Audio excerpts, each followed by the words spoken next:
quickly just talk about sampling in general. Sampling, we know, is taking a copy of a part of a song. So you're literally going into the creative composition that an artist completed, and you're pulling and extracting out a piece of that to then create. Now, there are some subcategories here that we're going to have to discuss. Let's just talk about overall what you can do with sampling and what you can't do with sampling. So if you were to take a piece of somebody else's music and you were to cut it and paste it into yours and play it over and over again for the duration of the song, you're actually violating two different copyrights. We talked about all the different kinds of copyrights, the 6 different points in yesterday's lesson. So I'm going to say that sampling is a violation of 2 of those 6 copyright regulations that the United States government has set up. All right. The first copyright you're going to violate is going to be the sound recording itself. So the composition is the other one. Let's first talk about the sound recording. It's a physical item. It's a virtual item nowadays, but back then it was a record, it was a cassette, it was a CD. You're actually taking the physical sound and music that's on there and you're putting it into yours. That's a violation, a direct violation of, I believe it's copyright law number 1, which is the sound recording is protected, and it's protecting the artist, the creative person who put it all together. The second copyright you're violating is the composition, the right of the artist to create other instrumentation around this thing. So as we discussed yesterday, there are some physical elements to music. We know once we put it down on a physical medium like CD, cassette, record, but nowadays it's mostly virtual. The artist is protected and has the right to make copies of it, the right to sell it, all that other good stuff.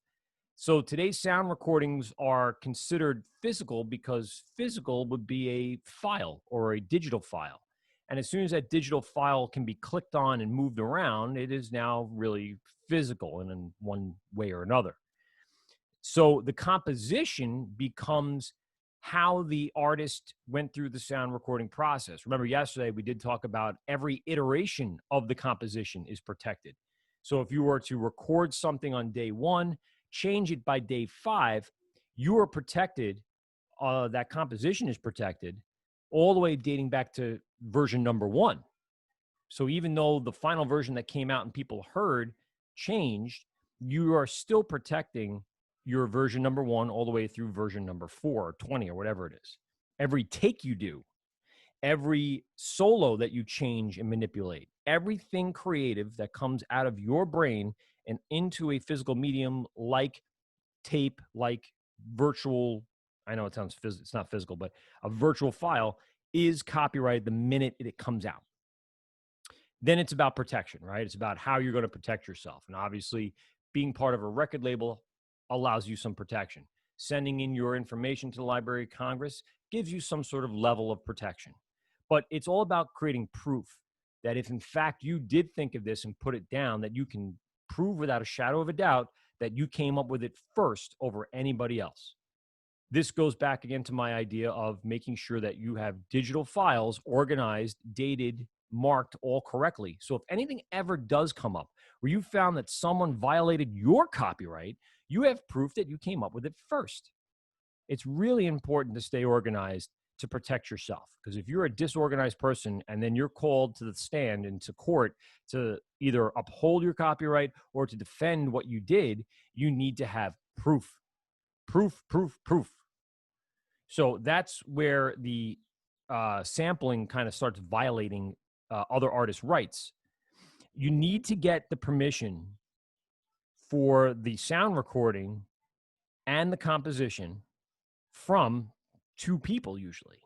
It's not just write a letter and you'll get the permission. You have to get it from the songwriter themselves. So the ones that actually made it, created it, wrote it, sung it, rapped it, whatever it is, you need to get permission from the songwriter. And then you need to get permission from the record label itself as well. Just getting one still means you could be open to be sued from the other. So if you want to properly do the things that need to get done to do correct sampling, use a copy of someone else's information, other creative material. You need to get the rights to those. You need to get permission, not just rights. You just need to get the permission. Can I use it? Are you willing to negotiate a cost for it? Is it considered fair use? Now, that's something we're going to get into today a lot, because fair use is very, very a gray area, we'll say. I'm going to say it's kind of not perfect, but it does protect people like education facilities, news organizations. We'll talk about that when we get over to fair use. So your sampling copyright has to be approved by two separate people, songwriter and the record label. So let's go back to when sampling started really taking off. I remember growing up in the 80s and hearing a lot of hip hop songs that were being sampled. And what was the background of that? Well, people would go to these live shows, these underground shows. DJs would spin records. On one record, they'd have a beat laid out or a machine that would create the beat. And then on the other one, they would have the actual artist's album sitting on a turntable. And they would say, wow, this is really cool. People can attach themselves. The artist was paying homage to the people that came before them. It was kind of honoring it in a way. So it became very common, almost standard practice in the hip hop community to sample old pieces of music. And now those old pieces of music prior to 1978 is going to be much harder to defend, because if we remember, the 1976 Copyright Act said everything from 1978 moving forward, they had to get the copyright and the permission for the life of the artist plus 70 years. And that was very important to an artist back in the day. But if we were sampling things from the 60s or the 50s, well, now we have to go backwards and see how much of that is really being used and whether it's really paying honor to the original song, how much of the song is being used. That's where the fair use idea comes into play. I have a couple examples of what I'm talking about here about some of the things that were ripped off. And I'm sure all of you know a lot of these, but I'm going to give you some more, we'll say lesser ones that weren't as famous to you, but definitely famous in general because it ended up in court. So everyone knows Michael Jackson, right? So we'll just go over to Michael Jackson for a moment. And one of his biggest albums ever, one of the biggest albums ever in the world was Thriller. And you guys all have been to a wedding or a Sweet 16 or bar mitzvah or whatever it is, and you've heard "Wanna Be Starting Something," right? And if you know at the end of the song, there is close to about 30 to 40 seconds of a phrase repeated over and over and over again. Can anybody in the Zoom lesson today, for fun, tell me what that phrase is that's being repeated over and over and over again? If you know it, unmute yourself and just say it, because that'll be fun. Go ahead. You can do it. I promise. No one's going to be embarrassed. We're all virtual little icons in a box. No, nobody knows what the phrase that's being repeated over and over and over again. Nobody? Really? Nope. Come on. Yes, you do. Why don't you just tell me what the phrase is? Okay, here it is. That's not it. Hold on.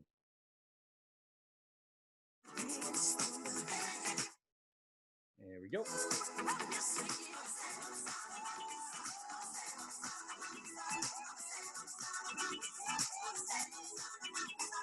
Okay, you know that. If you don't know that, you've been living under a rock. But yes, that is an extremely famous phrase, repeated for about 30-something seconds, probably more than that. Now I'm looking at it. They started saying it about 4 minutes and 50 seconds into the song, and the song is 6 minutes long. So it might be even over a minute and a half of that phrase over and over and over and over again. And people are wondering, what the hell is he even saying? But what is it? Where does it come from? He didn't just magically make up this phrase.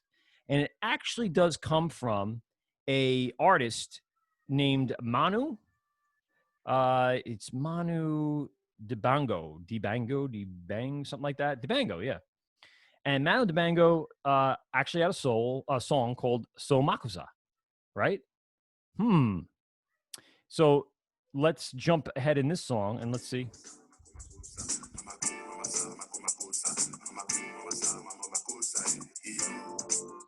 Very, very famous African singer. It obviously meant something to him. So let's talk about what the case ended up being. All right. So Michael Jackson did this ridiculously famous song, and Manu got wind of it. And he sued Michael Jackson because Michael Jackson did not go and get permission from Manu to use that. Now, you can hear the differences in the two, right? Michael Jackson's a little faster. He's saying a couple more words around it. So is he really sampling it? Is that considered sampling? And the answer was no. He still was able to sue Michael Jackson, but Michael Jackson claimed fair use. Fair use meaning I took that as almost an inspiration to do my song. I didn't cut and paste the recording into my song. I didn't really even use the melody. It's close, but I didn't use the exact melody or the exact beat or the exact sequence. But I used what was very, very, very close to that song. And obviously, nothing else can really matter. Soul Makusa is like, it's obvious. You're not just making that up. That came from this song, right? So Michael Jackson started something, claimed fair use. Now, in the sampling copyright world, there's something that people say replay or interpolation is really the difference between what sampling is and what copyright infringement is. All right. So let's talk about what that means. So if I sample something and cut and paste, I'm actually infringing on 2 copyrights, as we said before. But if I'm taking it and redoing it, so much so that it isn't really that song anymore, but yet you can say, oh, I get it. They're pretty much the same thing. Well, then we're calling it a reperformance, which is a lesser of a problem in the copyright court. It really becomes, I don't know, something that they can say, well, it was changed enough that we don't think it was an exact moment. But here's the problem with what Michael Jackson's defense is, right? Michael Jackson got sued by Manu. He reperformed the idea, and Michael Jackson claimed fair use. Now, under the fair use issue, one of the stipulations of fair use is, yeah, you can reperform it, but how long are you doing it for? How much of that reperformance is of your song? And as we can see, it was at probably a quarter of the song. A quarter of the song was kind of reperformed from Manu's original. So was it fair use? This was a really tough case in the courts because it was changed enough where it wasn't an exact cut and paste job, but it was repeated for over and over and over again that a lot of the song, a majority of the song, had this sample in it, had this idea, had this original idea that wasn't Michael's, was Manu's original idea. So it was a really difficult decision made by the courts. In the end, of course, Michael Jackson became a billionaire and did end up giving Manu enough credit and, of course, probably money in the case to satisfy the copyright. But he didn't ask for it up front. And that really started a big trend in the industry of now a lot of artists going back to other artists saying, you used enough of it. Now, this wasn't a cut and dry case at all, whatsoever. There was another instance where this situation came up again, and I don't know if anybody knows, the Black Eyed Peas did a song called Clap Hands. And Clap Hands, I'm going to find it really quick, used the phrase, Mama say, Mama sa, Makusa, right? So I got to find it here, and you can hear it. And there's only one use of it. Only one use of that line. But the Black Eyed Peas at the time were starting to get, where is it? I thought, did I just pass it? I might have just passed it. Clap your hands. Here it is. They wanted to use it. I don't know where it is. I forget where it is.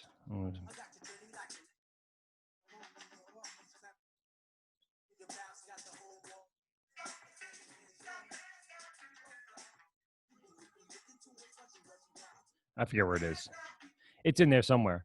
But they were smart enough, and their record label, even in the late 90s, was smart enough to go and get the copyright and pay for it and get it done. They didn't want to run into another court case like Michael Jackson did. Man, at this time, the Black Eyed Peas didn't have Michael Jackson money. They sure didn't have Michael Jackson money. So they don't want to get sued by A, Manu, and B, Michael Jackson. They now could get sued by Michael Jackson, who now secured the copyright for his iteration of Soul Makuza.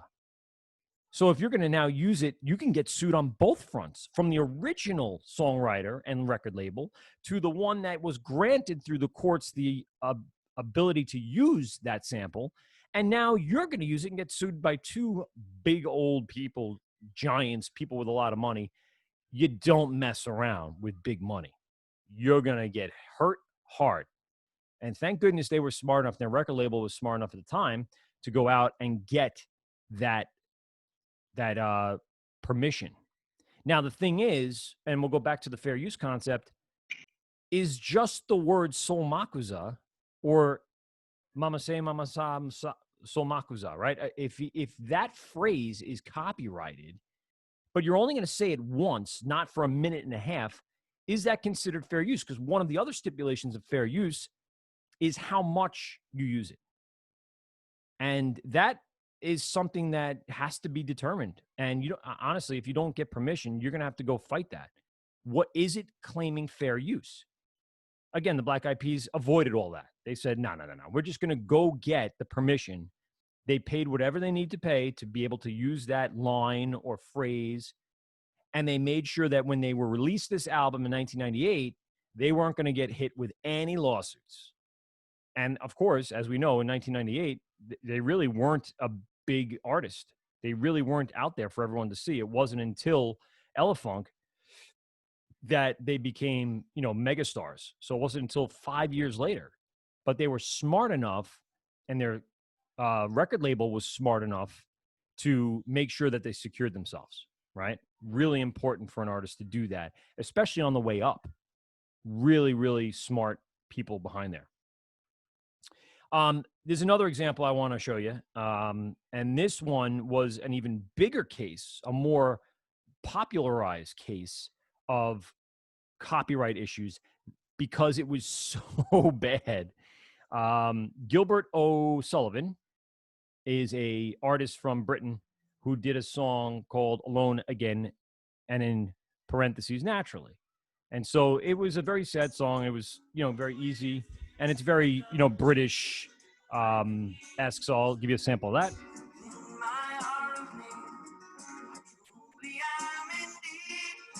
All right, so there's Gilbert O'Sullivan.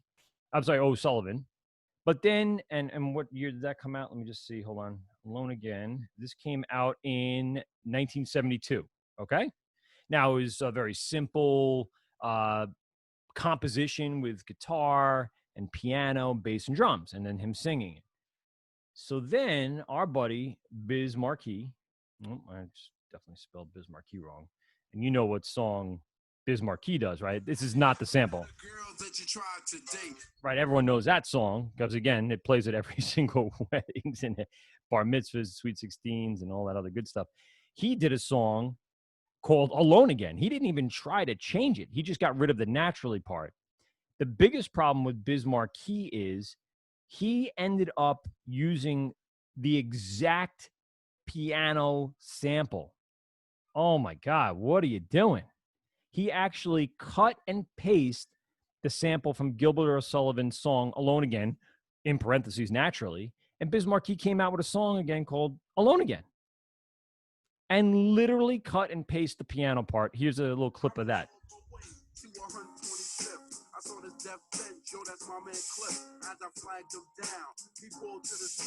Right? The piano is exactly the same. It is literally the piano that was used in the Gilbert O'Sullivan. He didn't do a reperformance.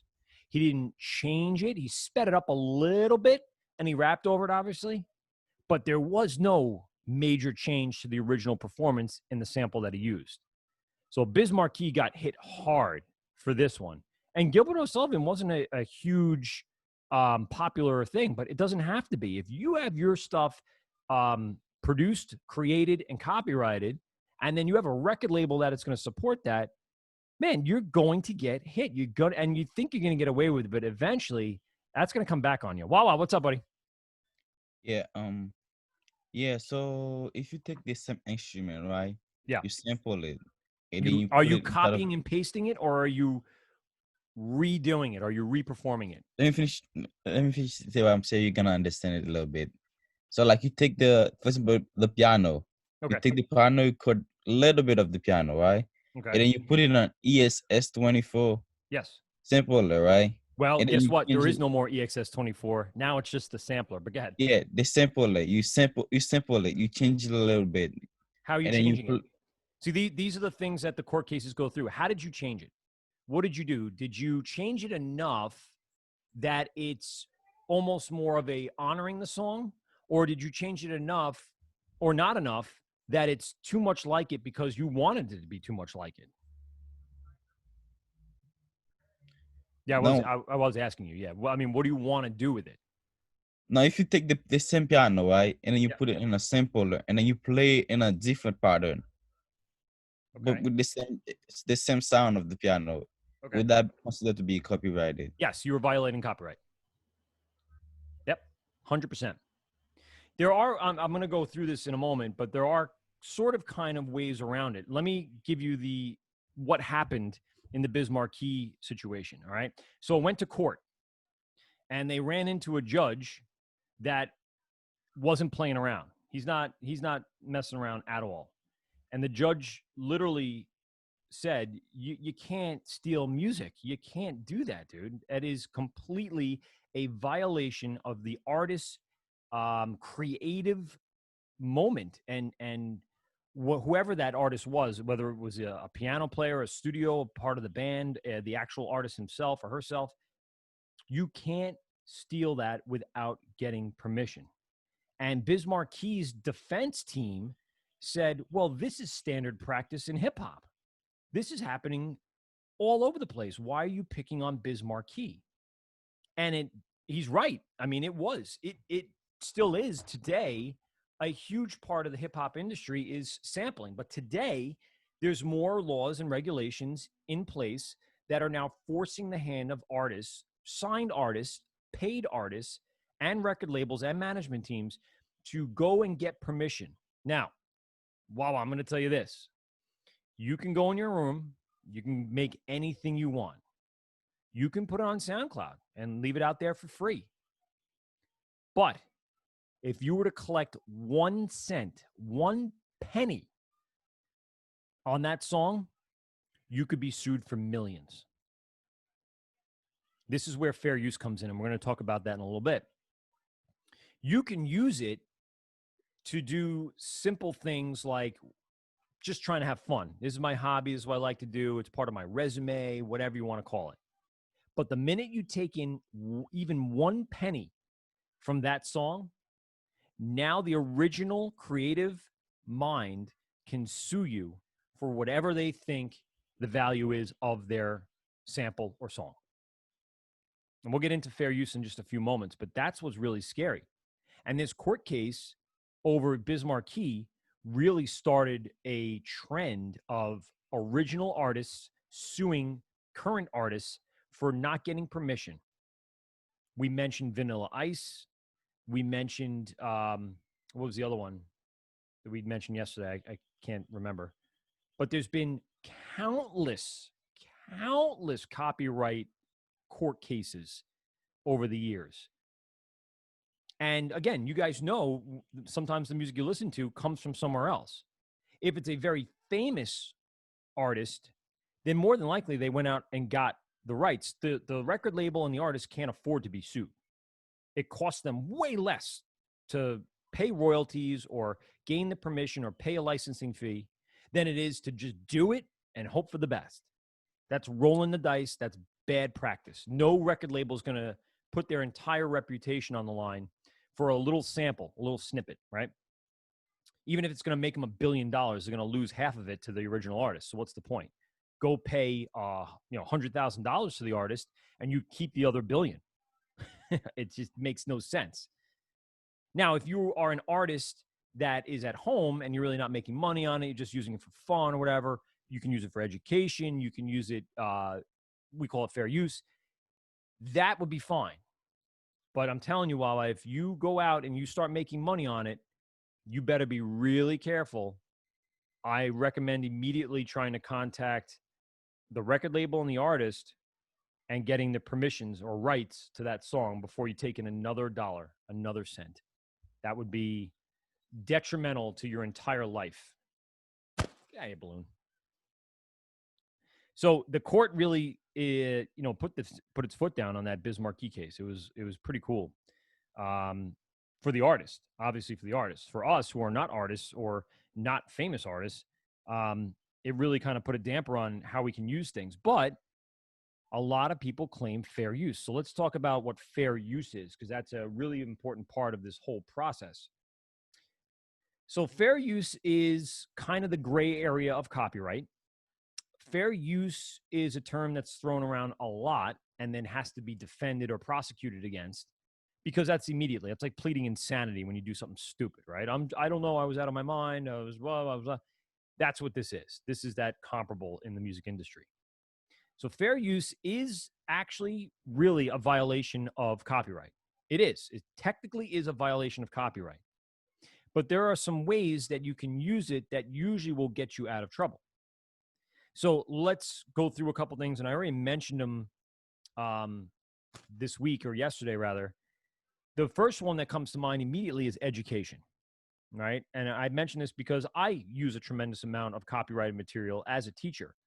To gain no money is the key here. I'm not making a cent because I'm using that copyrighted material. I'm not benefiting from it. I'm using it to teach, to show research, to insert information, and most of the time, I'm citing the source. I'm telling you where I got that information from. I told you that a lot of what we're talking about this week actually comes from the Berkeley Music School of Business. And case in point, I actually have the PDF that I get my information from. So this is actually selling you on the degree program too. But there are a bunch of other resources in this, as we saw yesterday, and I was going through the pyramid of how artists make money and all that other good stuff. This is a great resource to find out about, artist bio drafting, creating assets, and where you're going to send your stuff. I mean, unbelievable amount of good and free information. And they put it out there.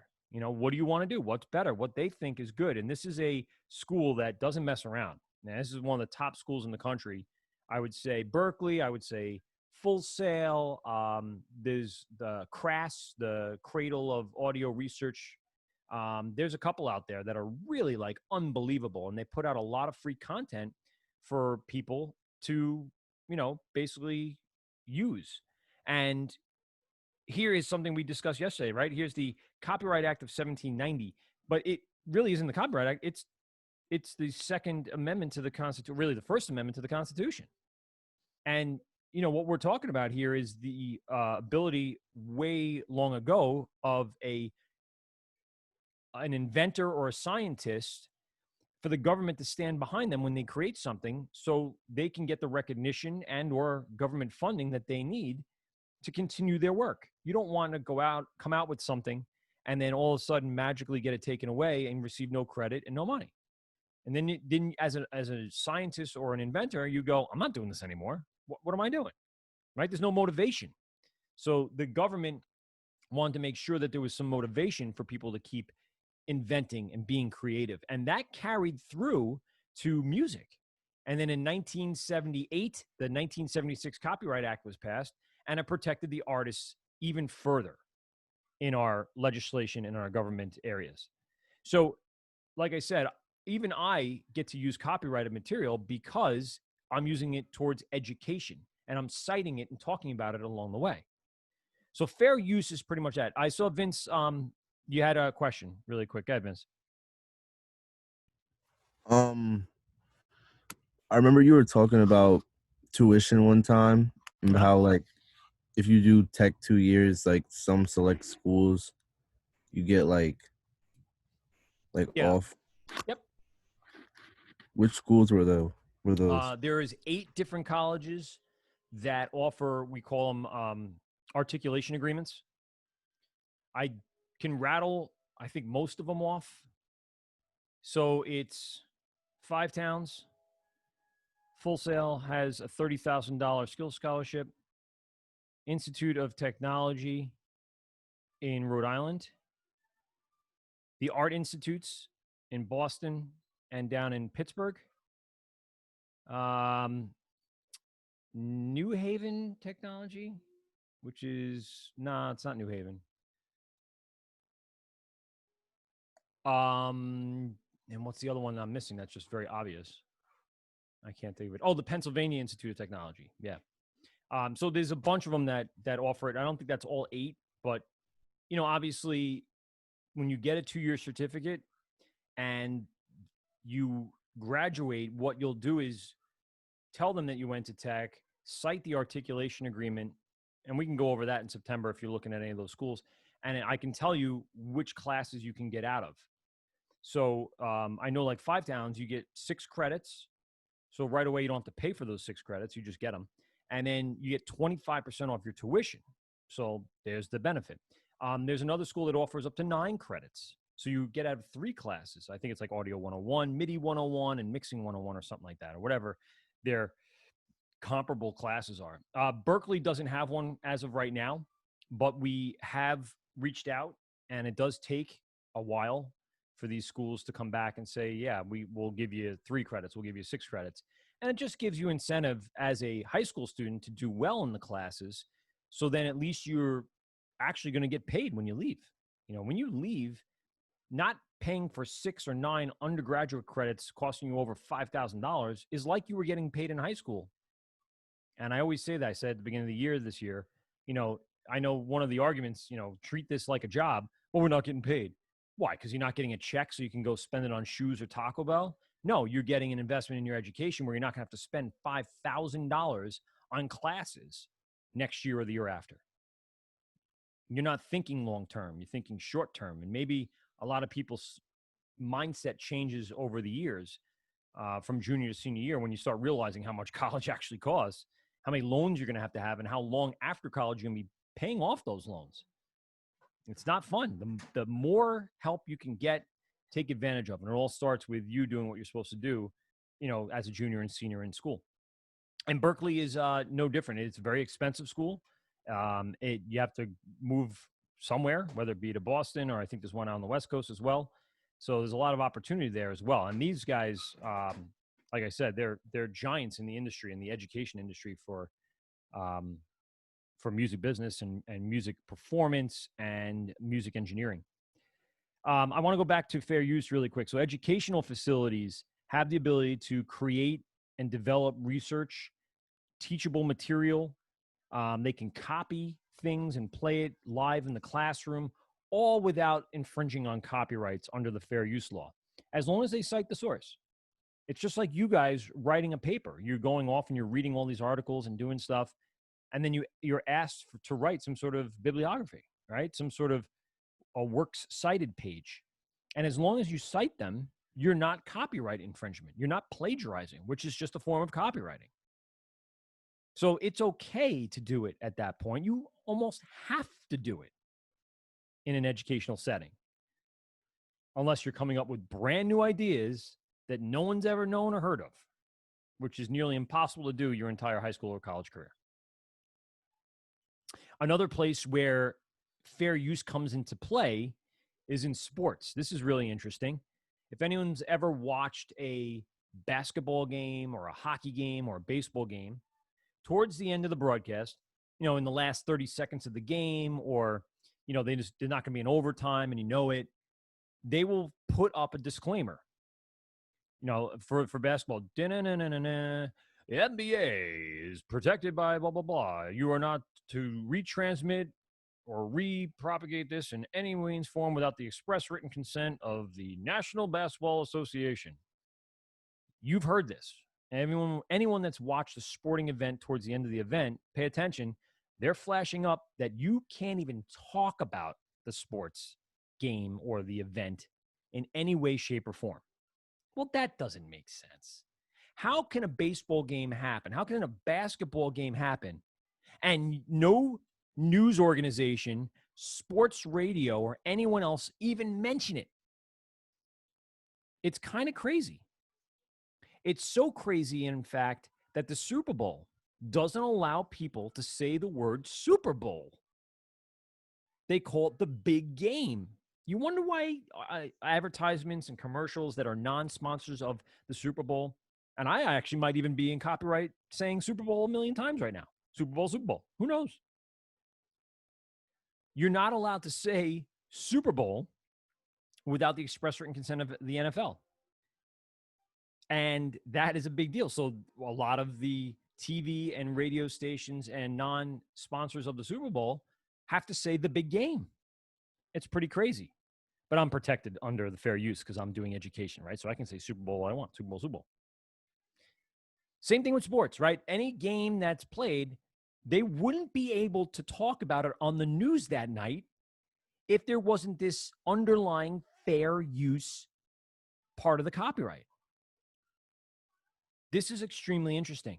So the reason why news organizations are able to show clips, and sometimes you actually see courtesy of at the bottom, right? Courtesy of NBA Sports Entertainment, courtesy of MLB.TV or the MLB channel. They'll say courtesy of because they have to cite when you're using fair use. You still have to give props and give credit to the people that originally owned the copyright, but through fair use, you are allowed to talk about it. So, for instance, if I watched a game, let's say a Mets game, and then I went on the radio or I did a podcast about that Mets game, it's considered fair use. Even though you're talking about it like MLB doesn't want you to, or the NBA, you can still go out and do those things. You're protected under fair use. I mean, it would be really stupid for the MLB or the NBA to not let anyone talk about a game afterwards. It would hurt the sport. I think we're so used to being able to get information and get stats and all that stuff after the game and watch replays. It would be crazy not to. It would definitely hurt the sport. And I also consider the disclaimer that they're putting at the back end really meant so people don't DVR a Mets game and then replay it on their own on the internet or something like that. You know, VCR, they used to tape it on a VCR and then play it in a big field and charge everyone $50 to get in to see an old replay. I know people wouldn't pay that, but you get the concept. Again, it's all about, are you making money on this? Did you change the market value? We'll get into some of these factors in just a moment.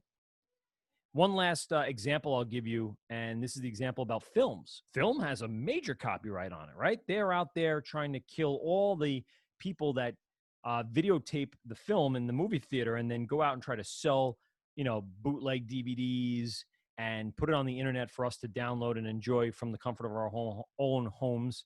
I mean, I love that sector of the illegal copyright world, but to be honest with you, that is a complete violation of copyright. But to talk about the film is not.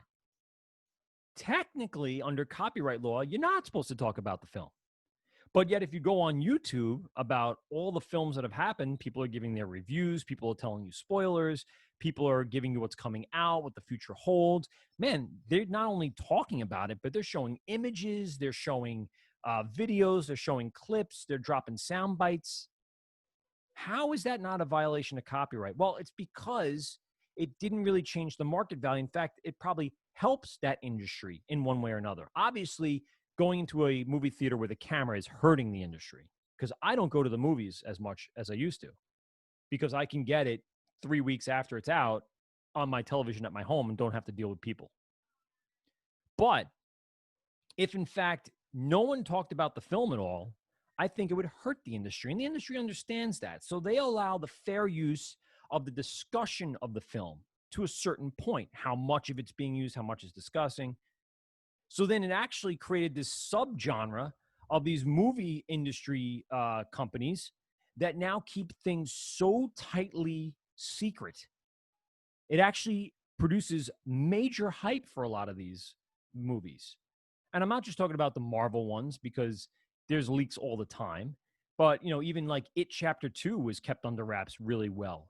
And other horror films that have franchises, Annabelle franchise, and the one from Bad Robot, what's the one with the aliens and the girl? We watched it as part of Skills Movie Day one day. I'll look it up later. But yeah, there's secrets going on, and it actually produces a lot of hype for the films, and the film company allows people to talk about it to help generate that hype to a point, obviously, to a point.